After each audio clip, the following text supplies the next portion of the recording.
Olá para você que acompanha a programação da TV Câmara e também da Rádio Câmara em 93,9 FM. Muito obrigado pela sua audiência. Estamos começando mais um programa Espaço Aberto e hoje recebendo aqui no estúdio da Rádio Câmara a Thaís Amadei Pegoraro, que é montanhista. Thaís, muito obrigado pela sua presença. Seja bem-vinda aqui. Obrigada. Bom dia a todos os ouvintes da TV Câmara. Interessante receber você aqui, Thaís, que é uma bauruense, né? Hoje mora fora aqui do estado de São Paulo, mora no Rio de Janeiro, mas é filha aqui de Bauru e está entre as 70 mulheres do mundo que concluíram um projeto audacioso, ambicioso, vamos dizer assim, né? O que é esse projeto, Thaís? É chamado Projeto Sete Cumes, né? É um projeto que engloba a escalada das 7 maiores montanhas de cada um dos continentes. Deixa eu puxa um pouquinho, é isso, só pra aí, tá melhorou. Bom, melhorou. Pra você ficar mais visível aí. Tá bom. E como é que foi? Como é que surgiu essa ideia? Como é que começou isso, Thaís? Tudo começou a partir de um sonho que eu tinha na minha infância, né? Morando aqui em Bauru, com esse monte de montanha que a gente tem aqui em volta, de um dia escalar o Everest. Mas esse sonho, ele foi se perdendo, ele foi ficando esquecido no decorrer dos anos e ele foi reavivado 2 anos atrás, quando eu decidi parar com a minha carreira em multinacional e montar a minha própria empresa de coaching para executivos e para carreira. E para isso me submeter a um monte de técnica de coaching e nesse processo, que foi um processo muito rico, resgatar esses sonhos e resgatar essas coisas que a gente vai deixando pelo caminho, né? Então, eu saí me sentindo muito empoderada desse meu processo e por que não, então, transformar um sonho num projeto e fatiar esse sonho em pequenas partes para poder um dia, então, chegar no Everest. Vamos voltar um pouquinho. Você é advogada, né? Sou advogada de formação. Cheguei a advogar na área de marcas e patentes. Depois eu fui contratada, já cansada um pouco dessa coisa do direito, né? De ser visto como problema e não como solução. Eu fui contratada por uma empresa, uma multinacional, especializada em recrutar executivos, né? E eles contratam executivos do mercado para buscarem os seus pares, né? Então, eu passei 6 anos recrutando advogados e aí fiz uma segunda guinada de carreira, que eu não queria mais só fazer as pessoas mudarem de emprego e ganharem dinheiro, né? Todo mundo muda de emprego para ficar feliz, mas eu sentia que eu podia contribuir mais com essas pessoas, né? E aí que foi quando apareceu o coaching na minha vida e eu fiz essa guinada para ter a minha própria empresa e hoje poder trabalhar no desenvolvimento de competências desses executivos que eu recrutava. O coaching é um termo ainda novo, né? Sim. Você consegue explicar pra gente o que é? Consigo de uma forma bem simples. Coaching nada mais é do que uma metodologia que vai levar uma pessoa, ou um time, ou uma empresa de um ponto A para um ponto B. Então, nada mais é do que um processo para você alcançar seus objetivos e usar esse profissional que é o coach para ajudá-lo nesse processo. Como se fosse um treinamento ali. Nada mais é do que um treinamento, mas muito direcionado, muito objetivo, né? Ele tem começo, meio e fim, ele mensura os resultados. Então você tem a nítida percepção do ganho e do desenvolvimento nesse processo. E de que forma que o coaching influenciou nessa sua busca por esse objetivo maior? Quando você se submete a um processo de coaching, você deixa o mimimi de lado, né? A primeira coisa, você para de continuar criando aquelas velhas desculpas, né? Que a gente cria pra gente mesmo do porquê não deu, do porquê não dá, do porquê não prosseguir. E realmente passa a enxergar a sua vida como uma autorresponsabilidade sua, né?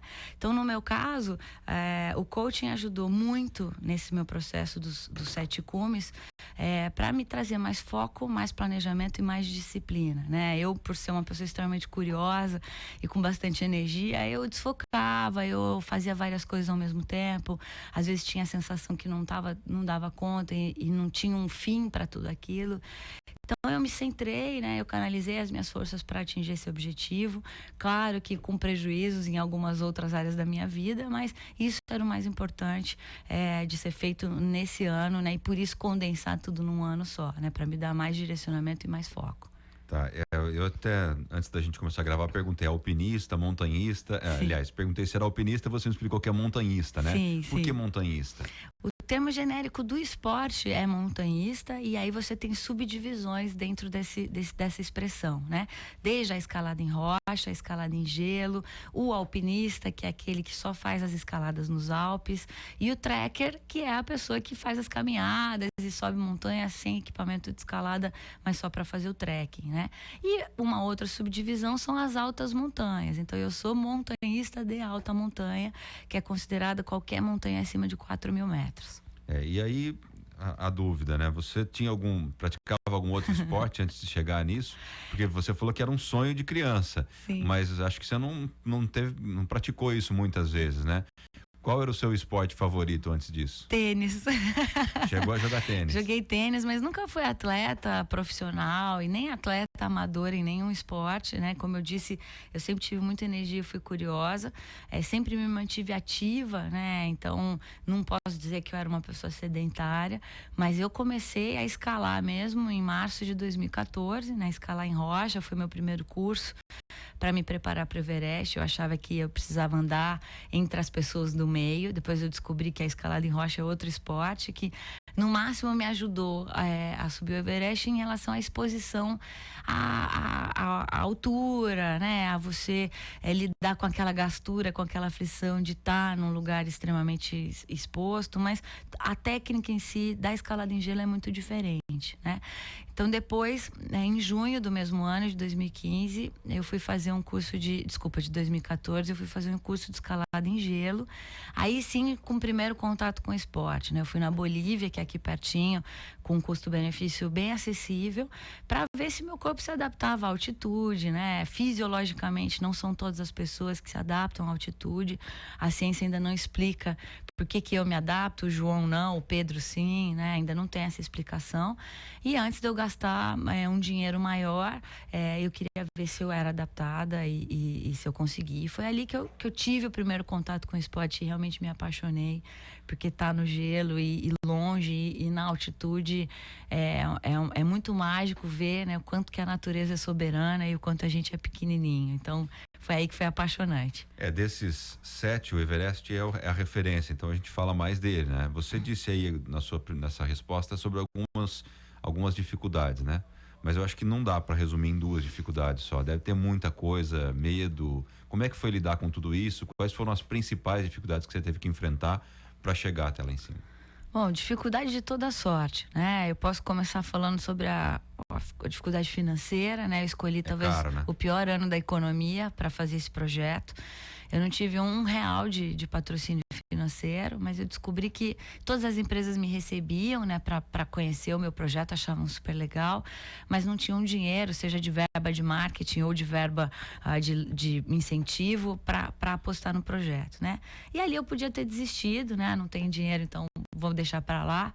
E eu descobri que pedindo trabalho, né, pedindo processos de coaching, pedindo espaço na empresa para criar alguma técnica de desenvolvimento, então as empresas se abriam para isso, né? Então foi a primeira dificuldade, a financeira.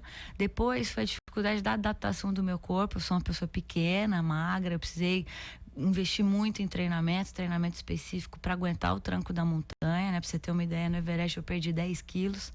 Então, precisei ganhar esses 10 quilos para poder ir para lá, né? E eu não ganho peso fácil. Então, comer foi outra dificuldade, numa dieta de 4.000 calorias por dia, né? Então, todo mundo pergunta o que é o mais difícil de escalar a montanha. Eu sempre respondo que o mais difícil de escalar a montanha é se planejar para ela, né? É o preparo anterior. E uma vez lá, aí sim, o manejo dos equipamentos, né? Usar aquela piqueta, que é aquela machadinha, com luvas muito grandes e saber manejar um zíper, fechar uma cadeirinha de escalada com aquela luva, lembrar que o seu corpo ele precisa ser alimentado e hidratado o tempo inteiro, então a gente consome uma média de 5 a 6 litros de água por dia, porque é isso que vai ajudar você na adaptação da altitude. Aí a mulher tem toda a particularidade de ter que fazer xixi usando aquela roupa imensa, aí você tem que também criar uma facilidade para não expor seu corpo muito tempo sem a roupa ou alguma parte da pele exposta. Então, eu poderia ficar aqui horas te contando de todas as adaptações. Especificamente para o Everest, foram 60 dias, né, no Nepal. Desses 60 dias, a maior parte em descanso, porque você precisa dar para o seu corpo a chance de criar mais glóbulos vermelhos para se adaptar à altitude. Descanso antes, né? Não, descanso durante. Durante. Então, eu estava contando aqui para o nosso amigo que desses 60 dias, efetivamente, mais ou menos uns 14 você está escalando. Você está caminhando no gelo, ou escalando alguma parede, ou subindo a corda, né? Então é uma expedição longa, porque você sobe e desce, sobe e desce, sobe e desce trechos da montanha várias vezes para criar essa adaptação, né? Então a gente brinca fazer exercício no alto e dormir no baixo, né? Por quê? Porque o seu corpo se expõe a essa falta de oxigênio a 7.000 metros, a 8.000 metros, e fala, opa, tem alguma coisa errada, vamos fazer adaptação, e é muito mágico ver como o corpo se adapta rapidamente. E aí você desce para dormir 1.000 metros, 1.500 metros, e aí você percebe que a próxima vez que você sobe de novo e se expõe a essa altitude, você se sente menos pior, com menos náusea, ou com menos sensação de falta de ar, e aí que acontece a mágica da adaptação. Então, essa descida que você fala, vocês desciam de novo para um acampamento? Descemos não dormia na montanha. Na verdade, o tempo todo você está na montanha, né? A logística toda do Everest, para quem é curioso, você anda 11 dias no meio de vilarejos, até numa temperatura relativamente amena, e chega no acampamento base do Everest a 5.300 metros. Inclusive, para quem gosta de trekking, é um dos trekkings mais bonitos do mundo, né? Você só anda, não tem equipamento, não tem nada. Aí, uma vez que você está a 5.300 metros, os trekkers vão embora, né? Vai geralmente um grupo grande de pessoas e só ficam os escaladores. E nesse lugar você vai até o acampamento 1, que é 6.000 metros, volta para os 5.300, dorme 2 ou 3 dias.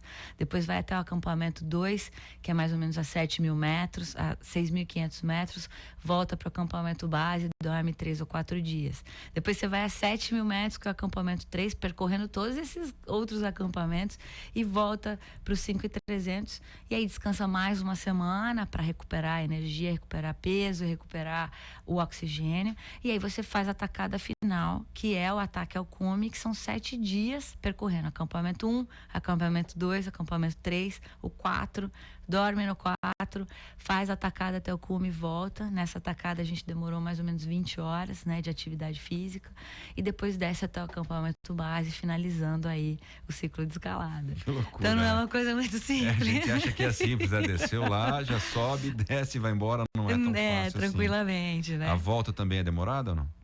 Na verdade, a volta é a mais perigosa, é a parte mais perigosa, né? As pessoas se surpreendem quando eu falo isso, mas 80% de todos os acidentes na montanha acontecem na descida, porque você está fadigado, né? Você levou geralmente ao seu extremo. Um montanhista inexperiente, ele usa toda a energia dele para subir e esquece que tem tudo aquilo para descer. Não chega helicóptero, ninguém vai te remover dali. Então a tua capacidade de percepção, os teus reflexos, toda essa propriocepção de músculo, de pisada, ela fica prejudicada, né? Então realmente descer aquela hora assim que você fala, meu Deus, né? Tem tudo isso para descer ainda, é bem desafiador. E quantas pessoas acompanham do começo até o fim? Então, o Everest, por ser a boutique, né, da montanha, do montanhismo em gelo, leva muitas nacionalidades e muitas empresas que operam o Everest, né? A empresa que eu escolhi contratar, que representa a Grade 6, que é uma empresa de Campinas, que faz esse tipo de viagem, foi uma empresa bem pequena, que só levou 3 brasileiros e 3 birmaneses, né? Eram os primeiros birmaneses da atual Mianmar, antiga Birmânia, que estavam tentando o Everest pela primeira vez, né? Então eram 6 clientes, e aí toda a estrutura de apoio, né? Um cozinheiro, auxiliar de cozinha, os Sherpas, que são o povo local que ajuda a gente a subir, ajuda a fixar corda e acampamento, mas éramos em 3 brasileiros e 3 birmaneses, né? Desses 3 brasileiros, um infelizmente abandonou o projeto no meio dos 60 dias, porque teve um problema de trombose no pé. E aí eu segui com o Carlos Santalena, que é um guia brasileiro, que hoje tem mais cumes de Everest, e que fazia às vezes do guia, do líder da expedição do Brasil, e que acabou fazendo às vezes também do meu guia ali no local. Certo. Agora, fugindo um pouco do Everest, é um projeto maior, né? Foram Sim. 7 cumes em um ano, é isso? 1 ano e 9 dias. 1 ano e 9 dias. Você terminou agora há pouco tempo, você voltou em julho, né? Voltei agora, no Foi o comecinho último. de julho. Foi a última montanha Quais na foram os Indonésia. 7? Dá Vou pra lembrar contar. de cabeça? Dá sim. Então, maior montanha da América do Norte fica no Alasca, chama Denali. Maior montanha da América do Sul fica na Argentina, chama Aconcagua. Maior montanha da Europa chama Elbrus.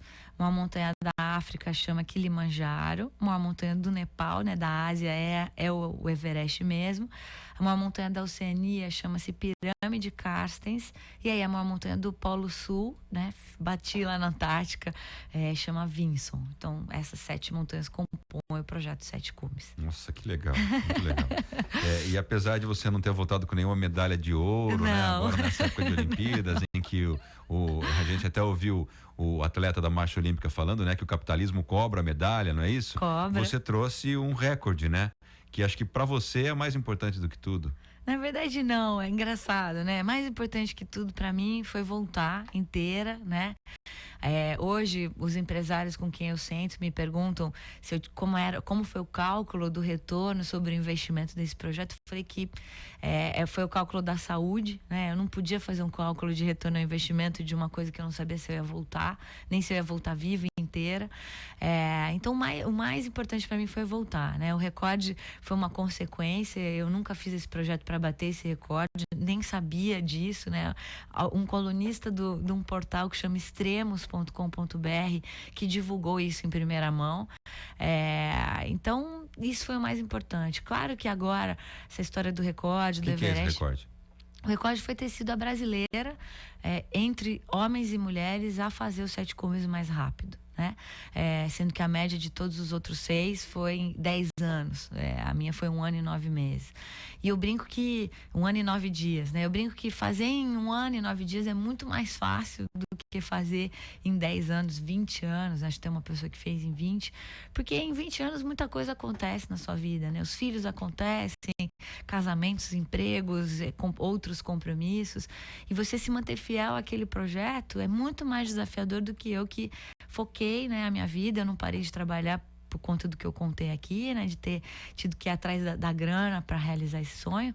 Mas, assim, a família ficou renegada, os amigos me cobravam muito. Eu treinava 8 vezes por semana, trabalhava e dormia, né? É isso que se resumiu a minha vida. Então, o recorde acho que foi da força de vontade, muito mais do que do tempo, para realizar tudo isso. E você falou aí, você até ia perguntar, como é que a família reagiu a tudo isso? Num primeiro momento, foi um choque ou não? Na verdade, no primeiro momento, eles ignoravam um pouco tudo isso, que achavam que era um devaneio, né? Uma loucura da minha cabeça. Aí aconteceu um fato muito importante, né? Como eu contei, que em 2014 eu fiz o curso de escalada e depois o curso de escalada em gelo.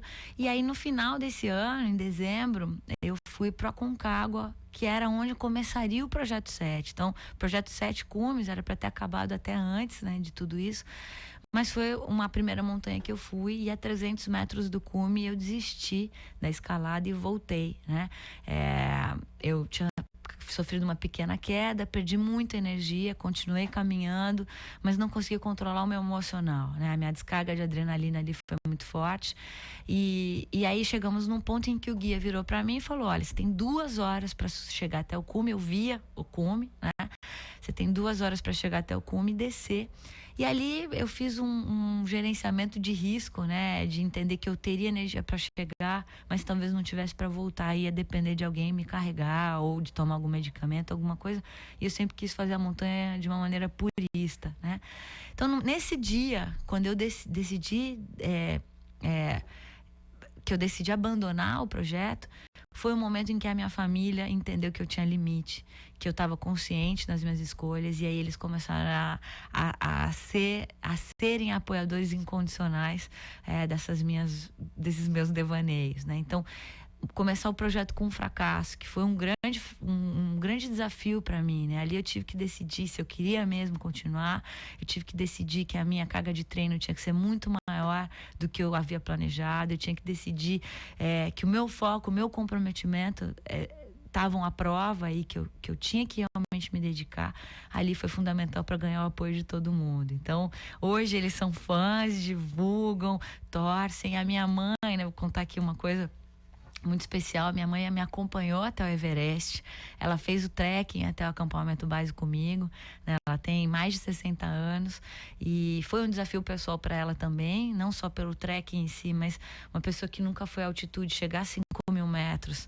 é um esforço, é um desafio, então isso só mostra o apoio incondicional deles e o presente que eu tive de ter uma mãe comigo no maior desafio físico da minha vida. Legal. E quais são os projetos futuros? Trabalhar, né, bastante para pagar. Continua no montanhismo? Continuo, né? Eu acho que assim, eu sou, o montanhismo está no meu coração, né? Nunca vou ser atleta profissional, não dá para viver disso, ainda mais no Brasil, ainda pouco afeito ao apoio ao esporte de uma forma geral e quanto mais esporte de risco, né? Mas tem muitos frutos para colher disso e quem sabe aí novas aventuras pela frente que eu vou contando aos poucos para não assustar a galera. Tá certo. Eu acho que 1 ano e 9 meses foi uma especialização, 9 dias, né? Foi uma especialização na sua profissão, porque qualquer empresa vai querer um coaching com essa motivacional, vamos dizer assim, do jeito que você fez com a gente aqui, né? Eu já tô animado em procurar projetos. Essa experiência que você passa é mágica, né? Então não tem como contagiar todo mundo. Eu acho que isso vai gerar muitos frutos para você, sem dúvida nenhuma. Quero agradecer a sua presença aqui, Thaís. Muito obrigado por você ter vindo aqui na Rádio Câmara. Muito obrigada pela oportunidade. Eu que agradeço e sempre que tiver novos projetos, volte aqui para contar pra gente, dividir com a gente esses momentos especiais. Venho compartilhar sim, pode deixar. Muito obrigada. Obrigado, Thaís, e obrigado a você que acompanhou essa entrevista, pela sua audiência e até a próxima.